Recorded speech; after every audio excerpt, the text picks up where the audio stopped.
नमस्कार दोस्तों, आपका स्वागत है हिमाचल के सबसे ताज़ा खबरों के साथ। आज हम आपको 23 नवंबर 2023 के मुख्य समाचार प्रस्तुत करेंगे। हिमाचल के विकास, पर्यटन और सामाजिक क्षेत्र की ताज़ा जानकारी के लिए हमारे चैनल को सब्सक्राइब करें और अपडेट के लिए हमें फॉलो करें। मुंबई से ऊना के लिए चलाई जाए ट्रेन, हिमाचली मुंबईकर एसोसिएशन की केंद्र सरकार से मांग। हिमाचली मुंबईकर एसोसिएशन ने केंद्र सरकार और प्रदेश के मुख्यमंत्री सुखविंदर सिंह सुक्खू से मुंबई से अंब अंदौरा ऊना के लिए सीधी ट्रेन चलाने की मांग की है। एसोसिएशन के पदाधिकारियों में एडवोकेट सुमित भंडराल, एडवोकेट अमित राजपूत ने कहा कि हिमाचल के ऊना अंब अंदौरा के लिए सीधी ट्रेन चलाई जाए या फिर 3 रेलगाड़ियों का विस्तार किया जाए। हिमाचली मुंबईकर एसोसिएशन के पदाधिकारियों का कहना है कि मुंबई से अंब अंदौरा ऊना के लिए सीधी ट्रेन उपलब्ध न होने के कारण कई यात्रियों को चंडीगढ़ रेलवे स्टेशन कभी-कभी आधी रात में उतरने के लिए मजबूर होना पड़ता है और कई अप्रिय घटनाएं हुई है। इसके अलावा हिमाचल से प्रमुख शहरों से ट्रेन की सीधी कनेक्टिविटी नहीं होने के कारण हिमाचल प्रदेश के लोगों को भी परेशानी हो रही है। मुंबई से चंडीगढ़ तक 30 घंटे की यात्रा के बाद और उसके बाद हिमाचल प्रदेश में अंतिम गंतव्य तक पहुंचने के लिए बस यात्रा में 9 से 10 घंटे लगते हैं। ऐसे में मुंबई से हिमाचल आने वाले लोगों को दिक्कतों का सामना करना पड़ रहा है। हिमाचली मुंबईकर एसोसिएशन के पदाधिकारियों ने केंद्र और प्रदेश सरकार सहित रेलवे के अधिकारियों से मांग की है कि मुंबई से ऊना अंब अंदौरा के लिए सीधे ट्रेन चलाई जाए या फिर बांद्रा चंडीगढ़ SF एक्सप्रेस संपर्क क्रांति ट्रेन कोचुवेली से चंडीगढ़ और गोया SMPRK के मडगांव से चंडीगढ़ का विस्तार किया जाए। एसोसिएशन ने मांग की है कि साबरमती BG से अंब अंदौरा ट्रेन को दैनिक आधार पर चलाने के बजाय कृपया इसे सप्ताह में 3 दिन चलाएं, ताकि मुंबई से उपरोक्त ट्रेनों का विस्तार और समायोजन किया जा सके। सीधी ट्रेन चलने से पर्यटन को बढ़ावा। एसोसिएशन का कहना है कि कई छात्र हिमाचल प्रदेश में अपनी उच्च शिक्षा प्राप्त करना चाहते हैं और इसलिए सीधी ट्रेन कनेक्टिविटी हिमाचल को शिक्षा राजधानी बनने में मदद करेगी। इसके अलावा टाटा अस्पताल मुंबई पहुंचने पर कैंसर रोगियों को चिकित्सा सहायता मिलेगी।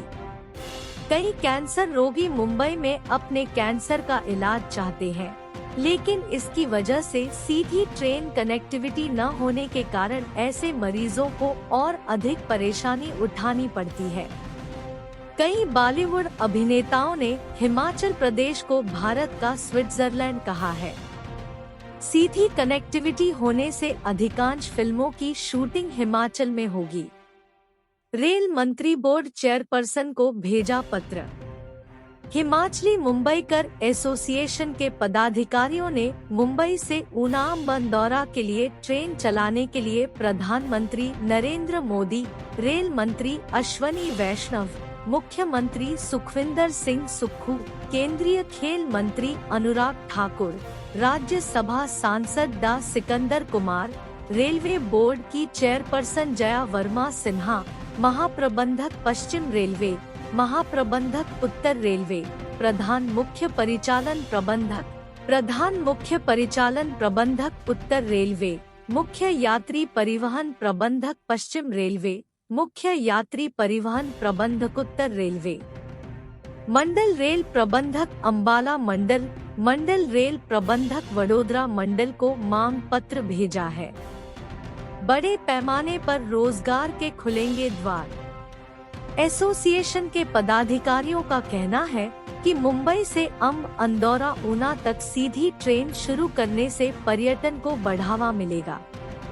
सीधी ट्रेन शुरू करने से मुंबई, सूरत, वडोदरा, रतलाम, इंदौर, कोटा, मथुरा, नई दिल्ली, हरियाणा, चंडीगढ़ व पंजाब आदि जैसे विभिन्न स्थानों से पर्यटक हमेशा ब्रेक जर्नी के बजाय हिमाचल प्रदेश के लिए सीधी ट्रेन को प्राथमिकता देंगे और इससे बड़े पैमाने पर रोजगार पैदा होगा। इस साल 1100 करोड़ ज्यादा कमाएगा हिमाचल, सुक्खू बोले। प्राकृतिक आपदा नहीं आती तो इतनी वृद्धि होती। मुख्यमंत्री सुखविंदर सिंह सुक्खू ने कहा है कि इस वर्ष हिमाचल प्रदेश सरकार के राजस्व में 1100 करोड़ रुपए की वृद्धि का अनुमान है। अगर प्राकृतिक आपदा नहीं आती तो प्रदेश में 1500 करोड़ रुपए की रिकॉर्ड राजस्व वृद्धि दर्ज होती। आपदा के दौरान कारोबार पर असर पड़ा, जिससे प्रदेश का राजस्व प्रभावित हुआ है। वर्तमान राज्य सरकार ने राजस्व बढ़ाने के लिए कई कदम उठाए हैं, जिनके सकारात्मक परिणाम सामने आए हैं। मुख्यमंत्री ने कहा कि पुरानी पेंशन योजना लागू करने पर केंद्र सरकार ने हिमाचल प्रदेश पर कई पाबंदियां लगाई हैं, जिसके तहत इस वित्त वर्ष में ऋण लेने की सीमा 6,600 करोड़ रुपए तय की गई है। इसके साथ ही बाह्य सहायता प्राप्त परियोजनाओं के लिए 3 वर्ष में कुल 2,900 करोड़ रुपए लेने की सीमा तय की गई है, जबकि पहले इसके लिए कोई सीमा तय नहीं थी। वर्तमान राज्य सरकार ने इस वित्त वर्ष में मात्र 4,100 करोड़ का कर्ज लिया है, जबकि पिछली भाजपा सरकार ने वित्त वर्ष 2022 से 23 में 14,000 करोड़ रुपए का कर्ज लिया था। इसके अतिरिक्त वर्तमान राज्य सरकार को ओपीएस लागू करने पर 1,780 करोड़ रुपए की ग्रांट भी नहीं मिल रही है।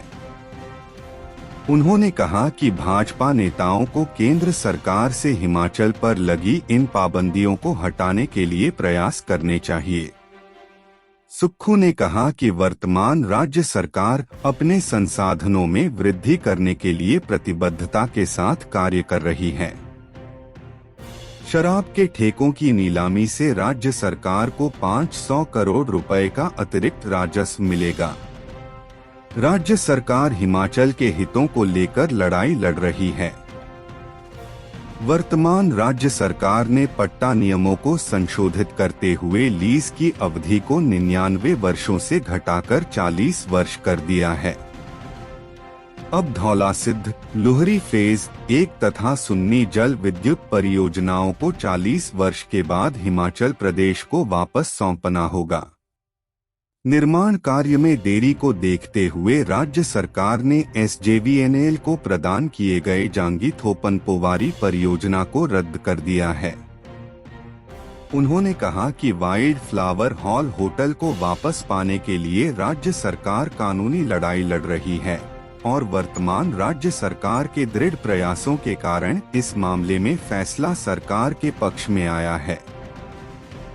वर्तमान राज्य सरकार ने मामले की पैरवी के लिए अच्छे अधिवक्ता नियुक्त किए तथा अदालत में मजबूती से अपना पक्ष प्रस्तुत किया। भाजपा सरकार ने इन्वेस्टमेंट ड्रेन करवाया। सुखविंदर सिंह सुक्खू ने कहा कि पिछली भाजपा सरकार के कार्यकाल में इन्वेस्टमेंट ड्रेन हुआ तथा निवेश से हिमाचल प्रदेश के लोगों को कोई लाभ नहीं हुआ। उन्होंने कहा कि भाजपा सरकार के कार्यकाल में पुलिस भर्ती घोटाला हुआ, जिसकी जांच तक नहीं करवाई गई। हिमाचल प्रदेश कर्मचारी चयन आयोग में पेपर बेचे गए, जिसे देखते हुए राज्य सरकार ने इसे भंग कर दिया। उन्होंने कहा कि पिछली सरकार के कार्यकाल में ही 100 करोड़ रुपए का खनन घोटाला तथा क्रिप्टो करेंसी घोटाला भी हुआ है। प्रदेश में इतने बड़े पैमाने पर धांधली और भ्रष्टाचार होने पर भी पिछली सरकार आंखें मूंदकर क्यों बैठी रही? आउटसोर्स कर्मचारियों में कटौती करेगी सरकार। मुख्यमंत्री बोले, अब पक्की नौकरी देने का होगा प्रयास। पुलिस भर्ती में महिलाओं को देंगे 30% आरक्षण। जल शक्ति में 4500 पुलिस में होंगी 1200 भर्तियां। मुख्यमंत्री सुखविंदर सिंह सुक्खू ने कहा है कि राज्य सरकार आउटसोर्स कर्मचारियों में कटौती का प्रयास कर रही है। यह कदम आउटसोर्स कर्मचारियों के भविष्य को लेकर उठाया गया है।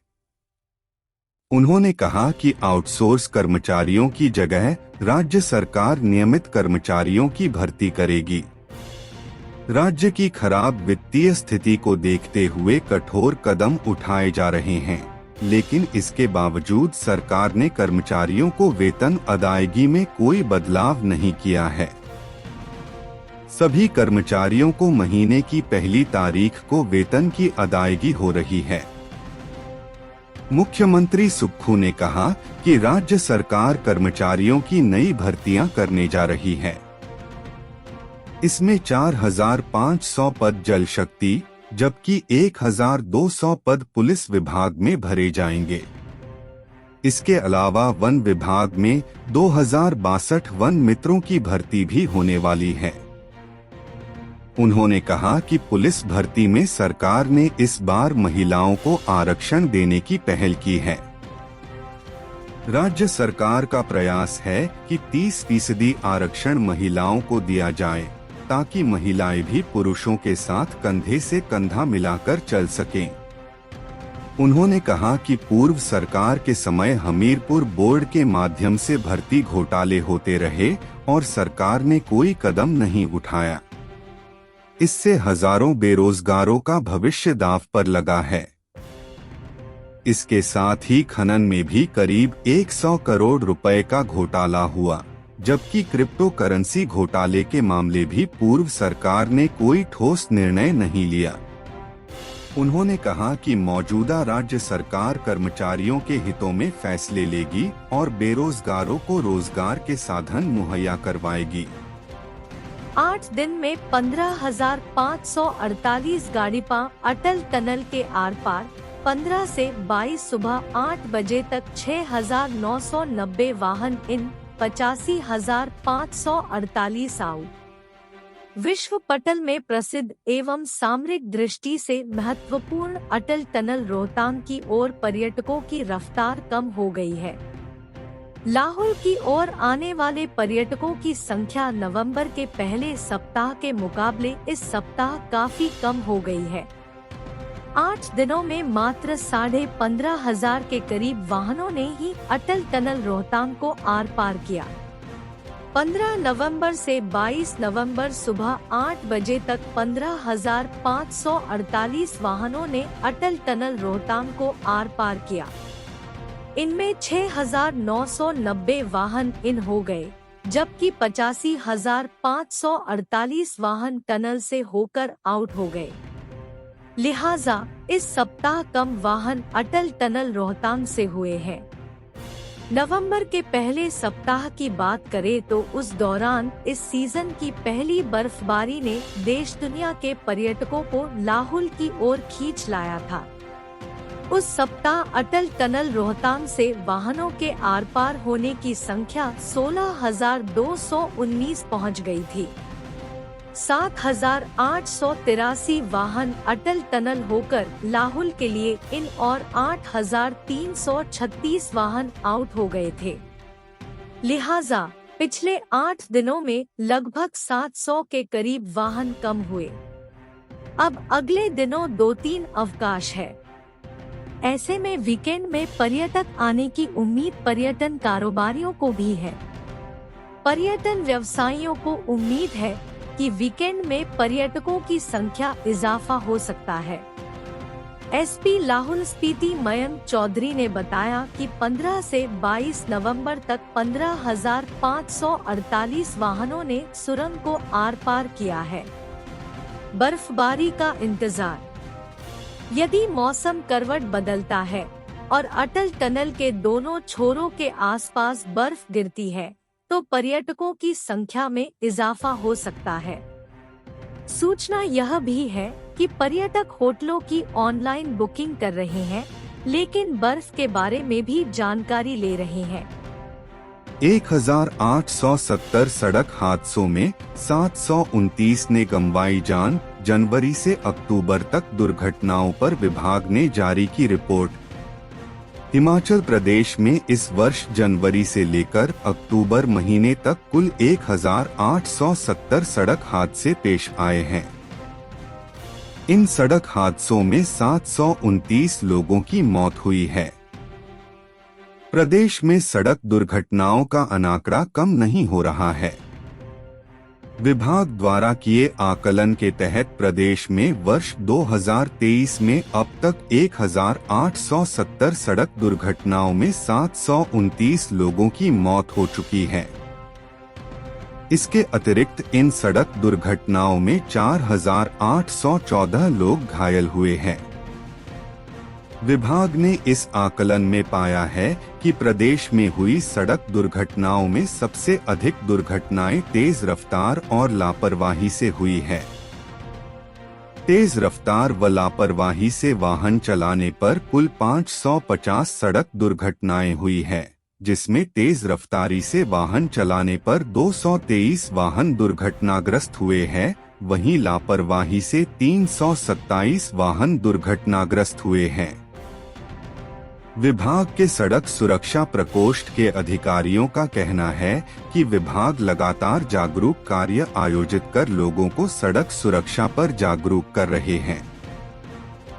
अधिकारियों का कहना है कि विभाग प्रयास कर रहा है कि सड़क हादसों में मरने वालों व घायलों की बढ़ती संख्या में कमी ला सके, लेकिन यह तभी संभव हो सकेगा जब जन साधारण अपना सहयोग देगा। यातायात नियमों पर करेंगे जागरूक। परिवहन विभाग के निदेशक अनुपम कश्यप ने बताया कि विभाग ने जनवरी से लेकर अब तक सड़क हादसों व उनमें हुई मौतों का आकलन किया है, जिसमें पाया गया है कि सबसे अधिक सड़क हादसे तेज रफ्तार व लापरवाही से हुए हैं। ऐसे विभाग लगातार लोगों को जागरूक करने का कार्यक्रम आयोजित कर रहा है। आने वाले दिनों में अन्य कार्यक्रम भी आयोजित होंगे। विभाग के साथ लोगों को भी इस कार्य में सहयोग देने की जरूरत है।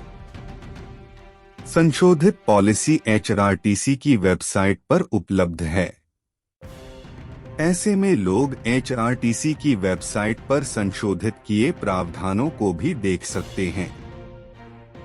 जेओए 817 पर मुख्य सचिव ने बुलाई बैठक, इन विभागों के अधिकारियों को दर्ज एफआईआर पर देनी होगी राय।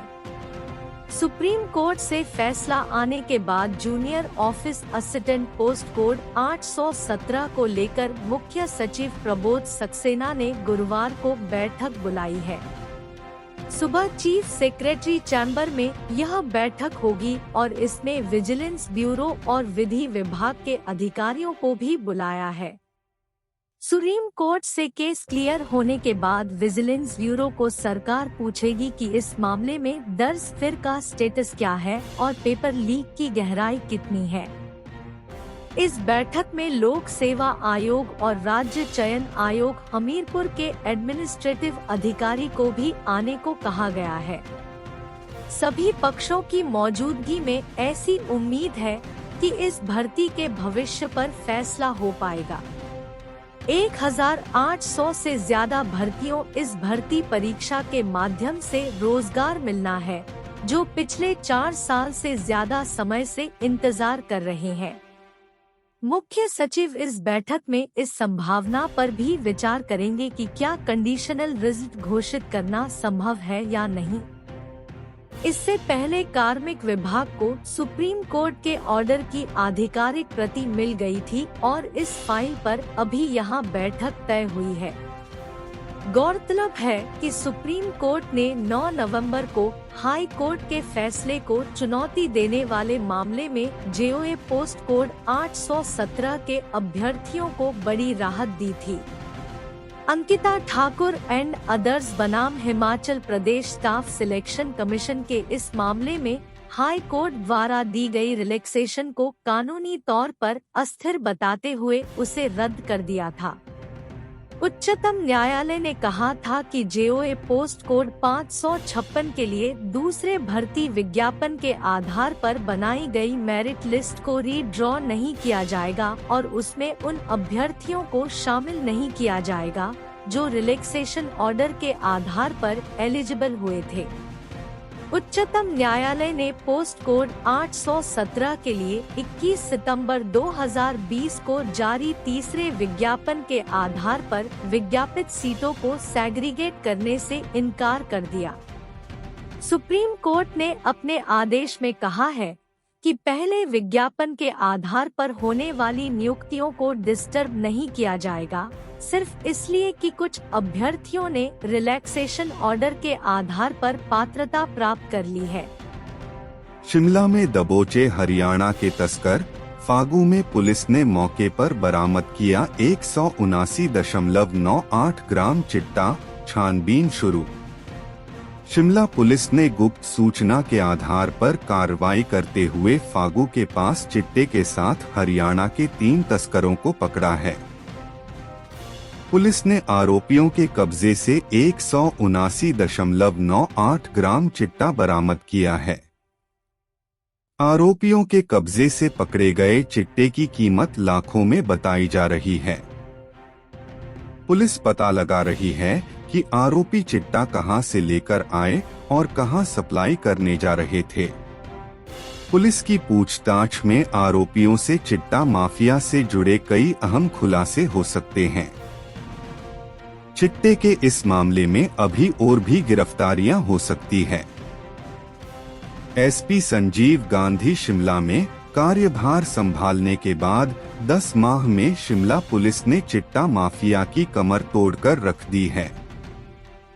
इस साल में अब तक शिमला पुलिस ने एनडीपीएस के 400 मामले दर्ज किए हैं और 635 लोगों को गिरफ्तार किया है।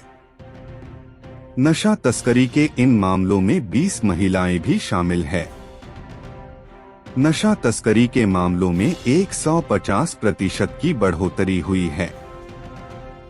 मुख्य चौक फागू पर वाहन चेकिंग के दौरान एक सफेद रंग की कार से 179.98 ग्राम चिट्टा बरामद किया।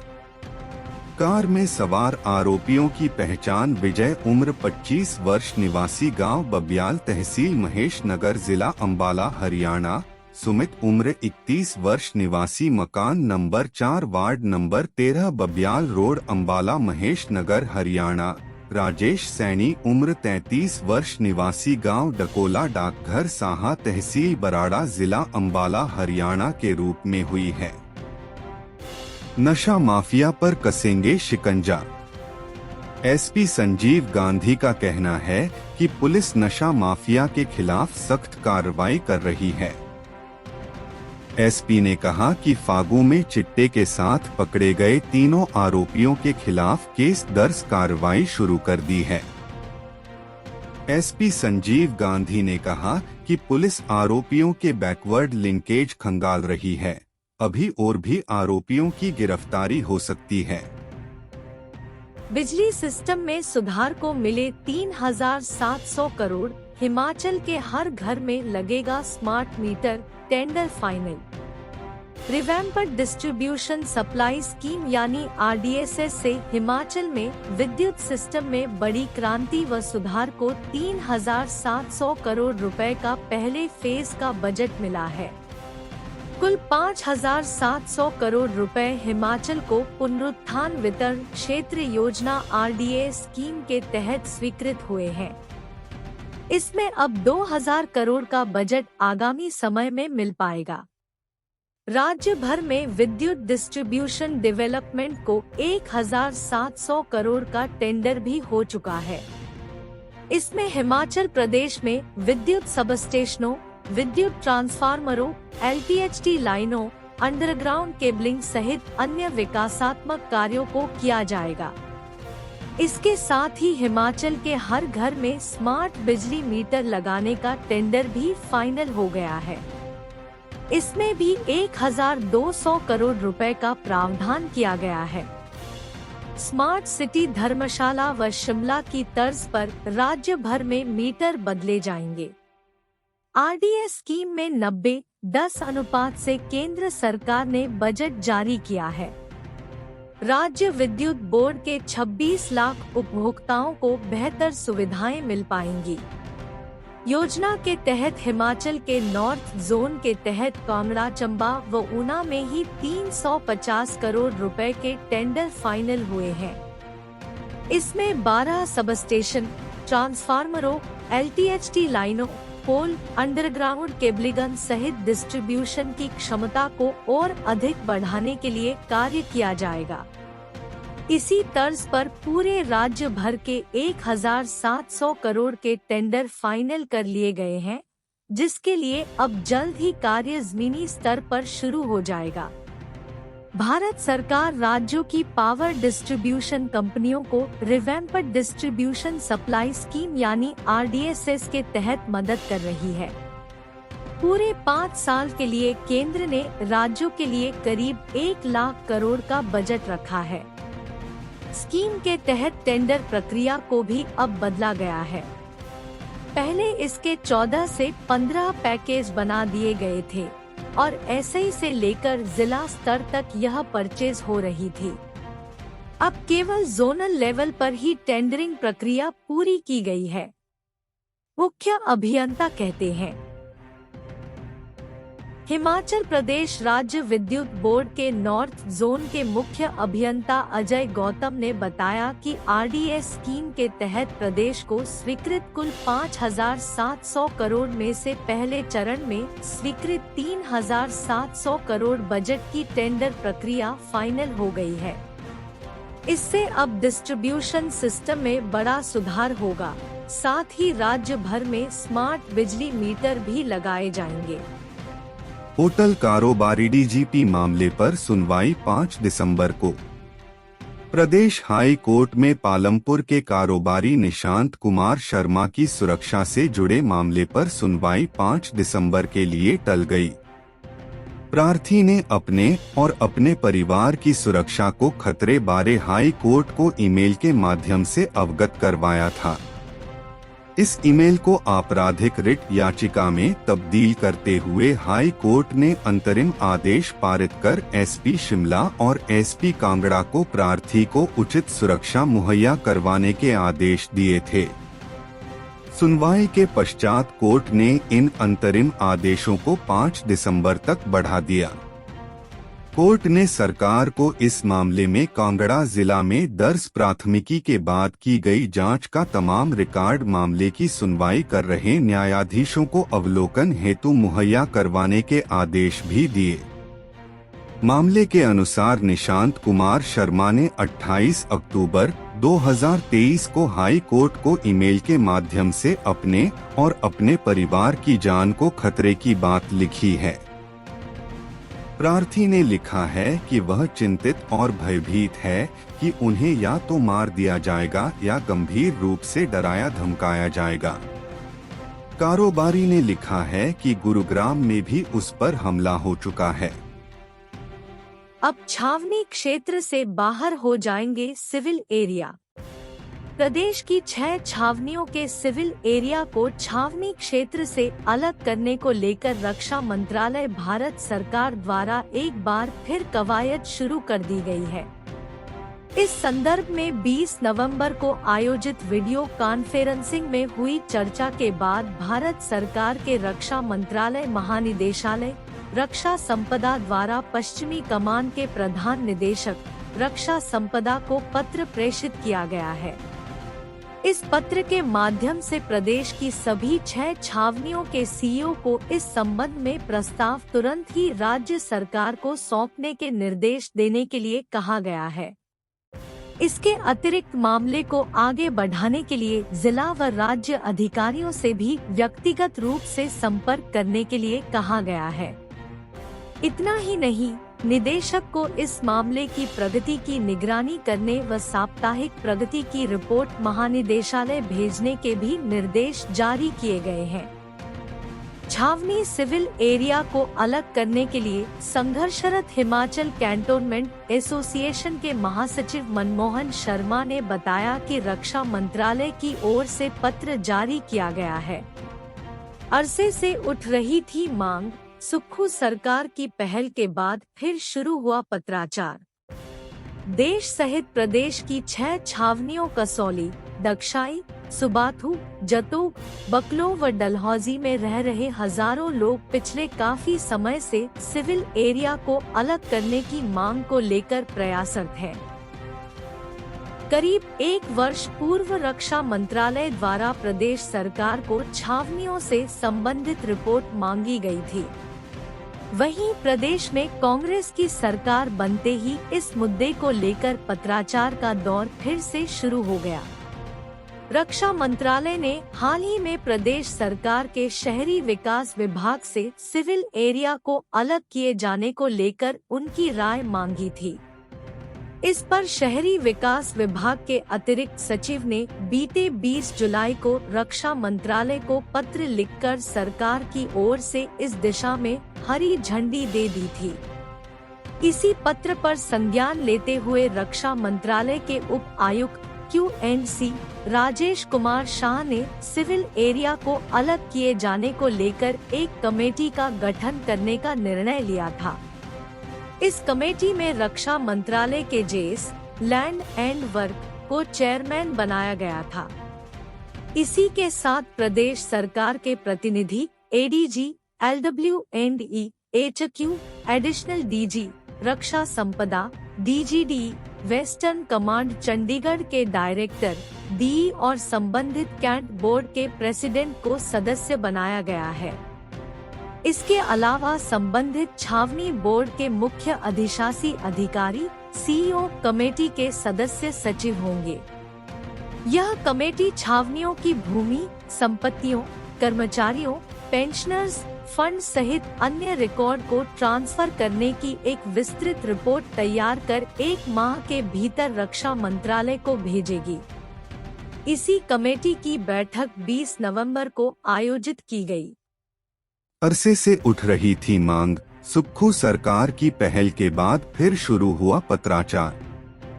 देश सहित प्रदेश की 6 छावनियों कसौली, दक्षाई, सुबाथू, जतोग, बकलोह व डलहौजी में रह रहे हजारों लोग पिछले काफी समय से सिविल एरिया को अलग करने की मांग को लेकर प्रयासरत हैं।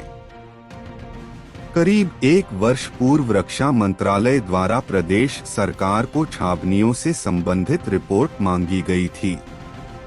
वहीं प्रदेश में कांग्रेस की सरकार बनते ही इस मुद्दे को लेकर पत्राचार का दौर फिर से शुरू हो गया। रक्षा मंत्रालय ने हाल ही में प्रदेश सरकार के शहरी विकास विभाग से सिविल एरिया को अलग किए जाने को लेकर उनकी राय मांगी थी। इस पर शहरी विकास विभाग के अतिरिक्त सचिव ने बीते 20 जुलाई को रक्षा मंत्रालय को पत्र लिखकर सरकार की ओर से इस दिशा में हरी झंडी दे दी थी। इसी पत्र पर संज्ञान लेते हुए रक्षा मंत्रालय के उप आयुक्त QNC राजेश कुमार शाह ने सिविल एरिया को अलग किए जाने को लेकर एक कमेटी का गठन करने का निर्णय लिया था। इस कमेटी में रक्षा मंत्रालय के जेएस लैंड एंड वर्क को चेयरमैन बनाया गया था। इसी के साथ प्रदेश सरकार के प्रतिनिधि ADG, LW&E, HQ, additional DG, रक्षा संपदा, DGD, वेस्टर्न कमांड चंडीगढ़ के डायरेक्टर DE और संबंधित कैंट बोर्ड के प्रेसिडेंट को सदस्य बनाया गया है। इसके अलावा संबंधित छावनी बोर्ड के मुख्य अधिशासी अधिकारी CEO कमेटी के सदस्य सचिव होंगे। यह कमेटी छावनियों की भूमि, संपत्तियों, कर्मचारियों, पेंशनर्स, फंड सहित अन्य रिकॉर्ड को ट्रांसफर करने की एक विस्तृत रिपोर्ट तैयार कर 1 माह के भीतर रक्षा मंत्रालय को भेजेगी। इसी कमेटी की बैठक 20 नवंबर को आयोजित की गई। फसलों की ग्रेडिंग पैकेजिंग को मिलेगी मदद। कृषि के बुनियादी ढांचे को बढ़ावा देने के लिए कृषि एवं संरचना कोष को लेकर शुक्रवार को शिमला के पीटरहॉफ में राज्य स्तरीय कॉन्क्लेव का आयोजन किया जा रहा है। कृषि मंत्री प्रो चंद्र कुमार की अध्यक्षता में होने वाले इस कॉन्क्लेव में कृषि बागवानी क्षेत्र से जुड़े 160 से अधिक विभिन्न हितधारक हिस्सा लेंगे। विभिन्न हितधारकों को भारत सरकार के कृषि अवसंरचना कोष के बारे में विस्तृत जानकारी दी जाएगी। कृषि सचिव हिमाचल प्रदेश सी पालरासु ने बताया कि केंद्र द्वारा देश भर में फार्मगेट और एकत्रीकरण बिंदुओं, प्राथमिक कृषि सहकारी समितियों, किसान उत्पादक संगठनों, कृषि उद्यमियों, स्टार्टअप आदि पर कृषि अवसंरचना परियोजनाओं के वित्त पोषण के लिए भारत सरकार द्वारा 1 लाख करोड़ का प्रावधान किया है। कृषि सचिव ने बताया कि इस कोष के तहत कोल्ड चेन इंफ्रास्ट्रक्चर के विकास के साथ फार्मगेट इंफ्रास्ट्रक्चर, जिसमें खेतों में ही छंटाई, ग्रेडिंग और पैकेजिंग सुविधा स्थापित करने के लिए सहायता दी जाएगी। कॉन्क्लेव में सभी हितधारकों जिनमें कृषि व बागबानी विभाग, मार्केटिंग बोर्ड, नाबार्ड, SLVC और LDMs, बैंकों के प्रमुख, उद्योग विभाग, CA, कृषि उद्यमी समेत बाकी हितधारकों को प्रमुख रूप से शामिल होने के लिए आमंत्रित किया है। कॉन्क्लेव में केंद्र के कृषि एवं किसान कल्याण मंत्रालय के संयुक्त सचिव और उनकी टीम भी विशेष रूप से भाग लेगी। क्या है कृषि अवसंरचना कोष? यह भारत सरकार द्वारा कृषि के बुनियादी ढांचे को बढ़ावा देने के लिए शुरू की गई एक महत्वपूर्ण पहल है। यह परियोजना 2020 से 21 से 2032 से 33 तक चलेगी और इसके अधीन शुरुआती 6 साल में यानी 2026 तक ऋण वितरण का कार्य पूरा किया जाएगा। कृषि अवसंरचना कोष का उद्देश्य कृषि उपज के एकत्रीकरण और विपणन के लिए बुनियादी सुविधाओं को बढ़ाना, भंडारण सुविधाओं का आधुनिकीकरण करके फसल कटाई के बाद होने वाले नुकसान को कम करना और किसानों की उपज को प्रभावी ढंग से बाजारों तक पहुंचाने के लिए एक निर्बाध आपूर्ति श्रृंखला की सुविधा प्रदान करना है।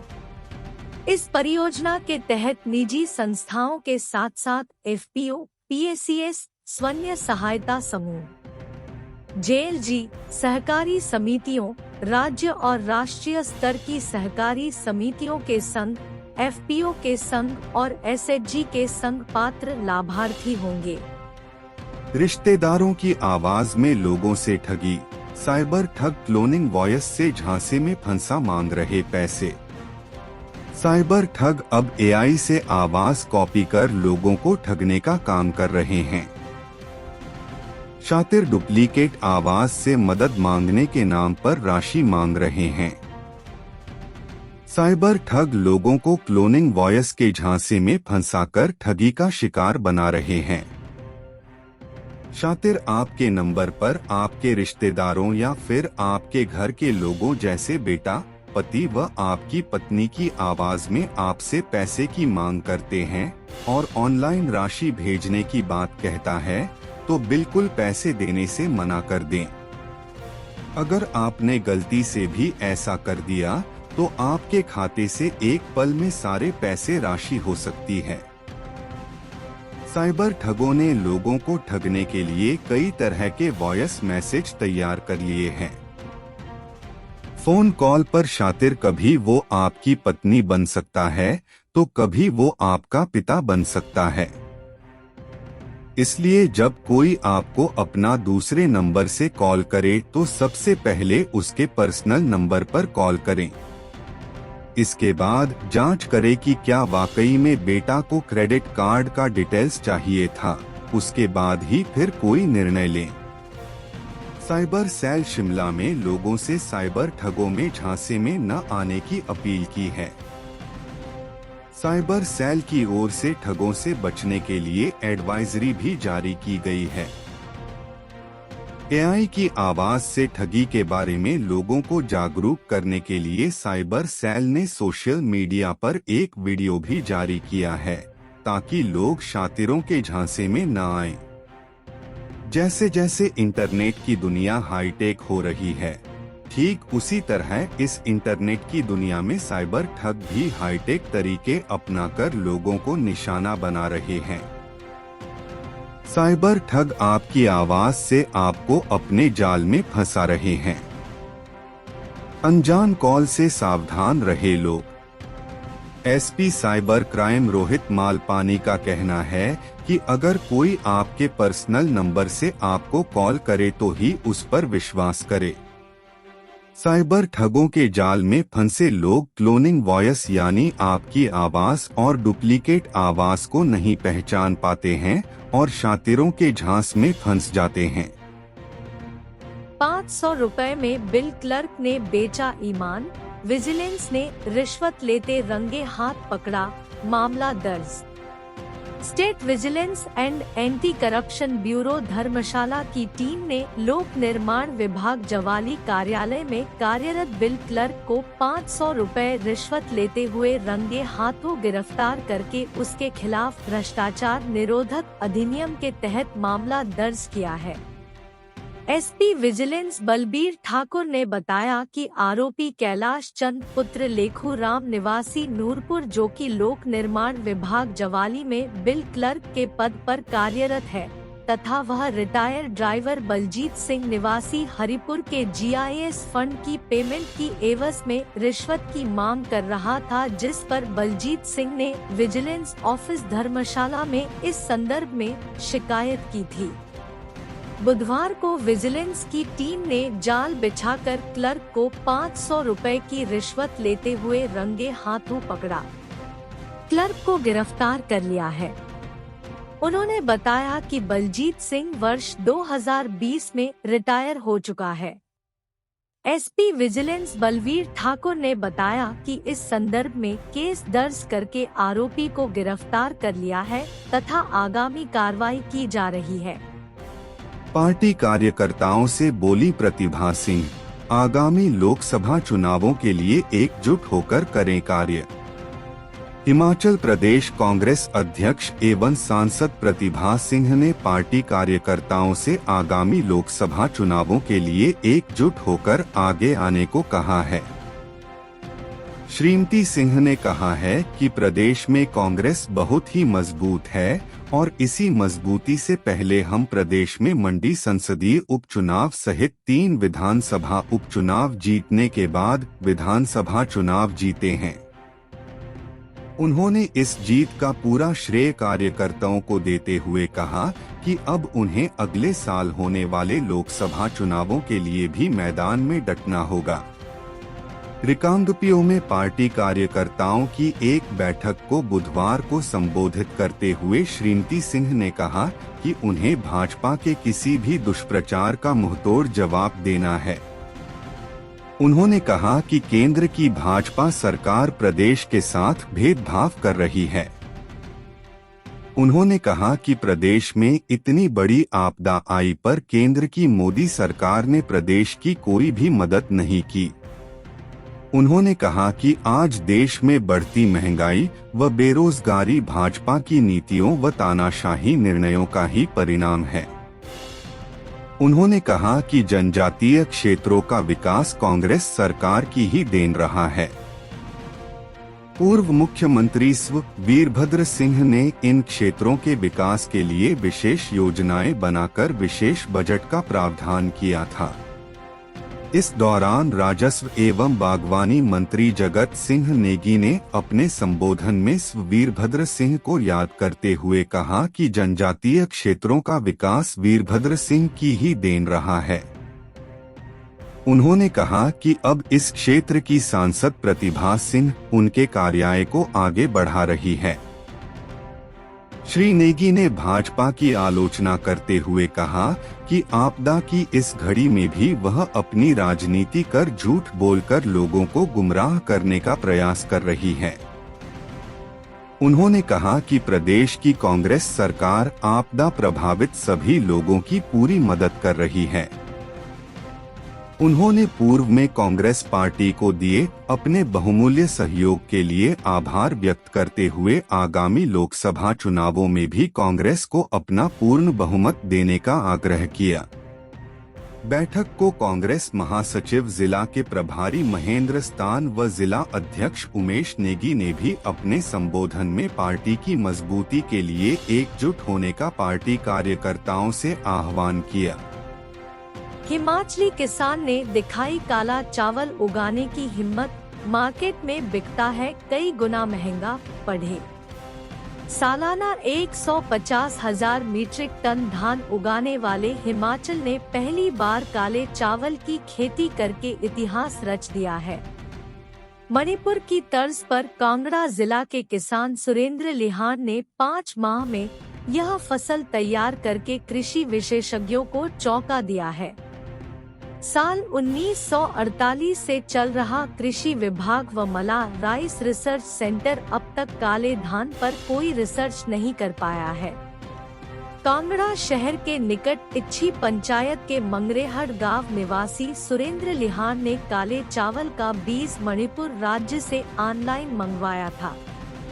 उन्होंने जून के पहले सप्ताह में आधा किलो पनीरी खेत में बीजी तथा अगले 22 दिन के भीतर इसकी रोपाई अपने एक कनाल खेत में कर दी। सुरेंद्र और उनका बेटा विशाल लिहान इसमें देसी खाद डालते रहे। इसी बीच धान का पौधा 5 फीट तक लंबा हुआ तो हर कोई हैरान रह गया। धान पर सिल्ला आया तो उसकी लंबाई 1 फुट तक थी। इस धान का सिल्ला भी काला है और इसमें निकलने वाला चावल भी। अमूमन आम चावल की फसल 100 से 120 दिन में तैयार होती है, जबकि काले चावल को तैयार होने में 5 माह तक लग जाते हैं। नवंबर में जब किसान रबी की प्रमुख फसल गेहूं को बीज रहे हैं, तो सुरेंद्र का काला धान पककर तैयार हुआ है। इसकी उन्होंने थ्रेशिंग कर ली है। इसमें 50 किलो से ज्यादा धान निकला है। सुरेंद्र का मानना है कि इस धान की पनीरी अप्रैल अंत में बीजी जाए तो यह पूरी तरह सफल होगा। अगले सीजन में कोई कमी नहीं आएगी। बड़े काम का है काला चावल। आम चावल 15 से लेकर 80 रुपए तक बिकता है, लेकिन काला चावल ई कॉमर्स प्लेटफॉर्म पर ही 500 रुपए प्रति किलो तक बिकता है। इसका प्रमुख कारण इसके औषधीय गुण हैं। कैंसर के खिलाफ रामबाण और शुगर फैट तेजी से कम करना इसकी खूबियां हैं। विटामिन बी और ई होने के अलावा यह पाचन शक्ति बढ़ाने में भी सहायक है। यह कम पानी में भी तैयार होता है। इस बारे में जानकारी देते हुए साइंटिस्ट इंचार्ज मला राइस रिसर्च सेंटर डा एडी बिंद्रा ने बताया कि मला रिसर्च सेंटर ने धान की 11 किस्में तैयार की है। रिसर्च सेंटर कई किस्मों पर शोध कर रहा है। अभी काले चावल पर कोई रिसर्च नहीं हुई है। वहीं कृषि विभाग के डिप्टी डायरेक्टर डा राहुल कटोच का कहना है कि काला चावल बहुत फायदेमंद है। यह हिमाचल में हो सकता है। इसका पौधा लंबा होता है, पकने में ज्यादा समय लेता है। हमारे किसान खुद अब आगे आ रहे हैं, यह अच्छी बात है। इसे देखा जाएगा कि यह कितना फायदेमंद हो सकता है। सीएम बोले ओपीएस लागू करने पर केंद्र ने हिमाचल पर लगाई कई पाबंदियां, कर्ज लेने की सीमा भी घटाई। मुख्यमंत्री सुखविंदर सिंह सुक्खू ने कहा है कि इस वर्ष हिमाचल प्रदेश सरकार के राजस्व में 1100 करोड़ रुपए की वृद्धि का अनुमान है। उन्होंने कहा कि अगर प्राकृतिक आपदा नहीं आती तो प्रदेश में 1500 करोड़ रुपए की रिकॉर्ड राजस्व वृद्धि दर्ज होती। उन्होंने कहा कि आपदा के दौरान कारोबार पर असर पड़ा, जिससे प्रदेश का राजस्व प्रभावित हुआ है। वर्तमान राज्य सरकार ने राजस्व बढ़ाने के लिए कई कदम उठाए हैं, जिनके सकारात्मक परिणाम सामने आए हैं। मुख्यमंत्री ने कहा कि पुरानी पेंशन योजना लागू करने पर केंद्र सरकार ने हिमाचल प्रदेश पर कई पाबंदियां लगाई हैं, जिसके तहत इस वित्त वर्ष में ऋण लेने की सीमा 6,600 करोड़ रुपए तय की गई है। इसके साथ ही बाह्य सहायता प्राप्त परियोजनाओं के लिए 3 वर्ष में कुल 2,900 करोड़ रुपए लेने की सीमा तय की गई है, जबकि पहले इसके लिए कोई सीमा तय नहीं थी। उन्होंने कहा कि वर्तमान राज्य सरकार ने इस वित्त वर्ष में मात्र 4,100 करोड़ रुपए का कर्ज लिया है, जबकि पिछली भाजपा सरकार ने वित्त वर्ष 2022 से 23 में 14,000 करोड़ रुपए का कर्ज लिया था। इसके अतिरिक्त वर्तमान राज्य सरकार को ओपीएस लागू करने पर 1,780 करोड़ रुपए की ग्रांट भी नहीं मिल रही है। उन्होंने कहा कि भाजपा नेताओं को केंद्र सरकार से हिमाचल पर लगी इन पाबंदियों को हटाने के लिए प्रयास करने चाहिए। सीएम सुक्खू ने कहा कि वर्तमान राज्य सरकार अपने संसाधनों में वृद्धि करने के लिए प्रतिबद्धता के साथ कार्य कर रही है। शराब के ठेकों की नीलामी से राज्य सरकार को 500 करोड़ रुपए का अतिरिक्त राजस्व मिलेगा। उन्होंने कहा कि राज्य सरकार हिमाचल के हितों को लेकर लड़ाई लड़ रही है। वर्तमान राज्य सरकार ने पट्टा नियमों को संशोधित करते हुए लीज की अवधि को 99 वर्षों से घटाकर 40 वर्ष कर दिया है। उन्होंने कहा कि अब धौलासिद्ध, लुहरी फेज 1 तथा सुन्नी जल विद्युत परियोजनाओं को 40 वर्ष के बाद हिमाचल प्रदेश को वापस सौंपना होगा। उन्होंने कहा कि निर्माण कार्य में देरी को देखते हुए राज्य सरकार ने एसजेवीएनएल को प्रदान किए गए जांगी थोपनपोवारी परियोजना को रद्द कर दिया है। उन्होंने कहा कि वाइल्ड फ्लावर हॉल होटल को वापस पाने के लिए राज्य सरकार कानूनी लड़ाई लड़ रही है और वर्तमान राज्य सरकार के दृढ़ प्रयासों के कारण इस मामले में फैसला सरकार के पक्ष में आया है। वर्तमान राज्य सरकार ने मामले की पैरवी के लिए अच्छे अधिवक्ता नियुक्त किए तथा अदालत में मजबूती से अपना पक्ष प्रस्तुत किया। मुख्यमंत्री ने कहा कि पिछली भाजपा सरकार के कार्यकाल में इन्वेस्टमेंट ड्रेन हुआ तथा निवेश से हिमाचल प्रदेश के लोगों को कोई लाभ नहीं हुआ। उन्होंने कहा कि भाजपा सरकार के कार्यकाल में पुलिस भर्ती घोटाला हुआ, जिसकी जांच तक नहीं करवाई गई। हिमाचल प्रदेश कर्मचारी चयन आयोग में पेपर बेचे गए, जिसे देखते हुए राज्य सरकार ने इसे भंग कर दिया। उन्होंने कहा कि पिछली सरकार के कार्यकाल में ही 100 करोड़ रुपए का खनन घोटाला तथा क्रिप्टो करेंसी घोटाला भी हुआ है। उन्होंने कहा कि प्रदेश में इतने बड़े पैमाने पर धांधली व भ्रष्टाचार होने पर भी पिछली सरकार आंखें मूंद कर क्यों बैठी रही।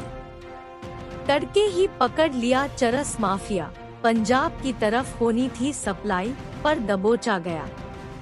थाना सदर पुलिस ने कीरतपुर नेरचौक 4 लेन पर मंडी भराड़ी के पास नाकाबंदी के दौरान एक कार सवार से 1 किलो 914 ग्राम चरस पकड़ी है। सदर थाना पुलिस ने कीरतपुर नेरचौक 4 लेन पर सुबह नाका लगाया था। इस दौरान मंडी की तरफ से एक कार आई, जिसे तलाशी के लिए रोका गया। इस दौरान चरस की बड़ी खेप बरामद हुई। सूत्रों के मुताबिक आरोपी चरस को पंजाब की तरफ बेचने के लिए ले जा रहा था। आरोपी की पहचान 31 वर्षीय रामलाल निवासी जरोला डाकघर बलह तहसील पधर जिला मंडी के रूप में हुई है। डीएसपी हेडक्वार्टर मदन धीमा ने बताया कि मामले की छानबीन थाना सदर प्रभारी द्वारा की जा रही है। बहुत बड़ी गड़बड़ है, मनरेगा में दिहाड़ी तक नहीं लगाई और खाते में डाल दिया पैसा।